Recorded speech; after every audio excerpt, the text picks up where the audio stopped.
అందుకని పెద్ద టీంను కలుపుకున్నాను, భాను, నందు, సో వాళ్ళందరినీ కలుపుకొని చేయడం జరిగింది. మీ సినిమా ప్రతి సినిమా కూడా కామెడీతోటే ఉంటుంది కాబట్టి వెంకీ చూసాం మనం, కాబట్టి ఇప్పుడు మళ్ళీ వెంకీ 2 కూడా రాబోతున్నట్టుగా తెలుస్తుంది. మీరేమన్నా చేసే అవకాశం ఉందా, మళ్ళీ దానికి వర్క్ చేసే అవకాశం, లేదంటే మీ స్టైల్లో ఇలాంటి కామెడీ ఆ వెంకీ టైప్ లాంటి ఒక స్టోరీ? వెంకీ 2 సంగతి తెలియదు కానీ అదుర్స్ 2 మాత్రం చేయాలన్నది అదుర్స్ 2 పక్కా. అది అవసరమైతే తారక్ ఇంటి ముందు టెంట్ వేసి ఆ పిలక పెట్టుకొని నేను కూడా నిరార్థిక చేసినా సరే అదుర్స్ 2 చేయిస్తా తారక్ తోటి.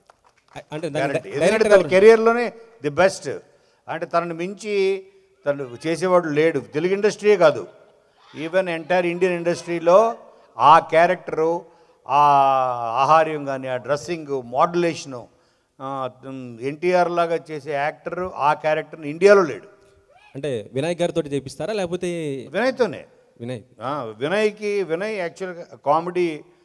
ఇప్పుడు నేను చేసిన top director maximum films Sreenu Vaitla, Vinayak. So Vinay కూడా చాలా మంచి కామెడీ సెన్స్ ఉంది. మీరు అదుర్స్ కానీ లేకపోతే అల్లుడు సీను కానీ మేము చేసిన సినిమాలు, సో వాటిలో కూడా చాలా బాగా, కృష్ణ సినిమా చాలా బాగా హ్యాండిల్ చేస్తాడు వినయ్. ఇటీవల అంటే గీతాంజలి సినిమా పైన అంటే ఎలక్షన్కి సంబంధించి ఒక న్యూస్ బయటకు రావడం జరిగింది. ఒక ప్రొడ్యూసర్ నట్టి కుమార్, ఏంటి ఇష్యూ ఏంటి సార్? ఇష్యూ ఏం లేదు, అసలు దాని సంబంధమే లేదు సినిమాకి. ఇప్పుడు మేము చేసింది పొలిటికల్ క్యాంపెయినింగ్ కాదు, ఇది పొలిటికల్ బ్యాక్డ్రాప్ కాదు.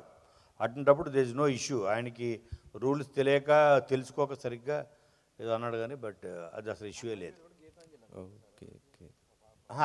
అది కాదు, ఈ పాలిటిక్స్లో కంటెస్ట్ చేస్తున్నారు కదా ఒక ప్రొడ్యూసరు, అందుకని సెన్సార్ చేయకూడదని రాసాడు లెటరు. కరెక్ట్. అంజలి గారు, ఒక క్వశ్చన్ మేడం. అంటే సోషల్ మీడియాలో ఇప్పుడు వస్తున్న న్యూస్ అంటే మీరు త్వరలో మ్యారేజ్ చేసుకోబోతారు అనేసి మళ్ళీ వస్తుంది.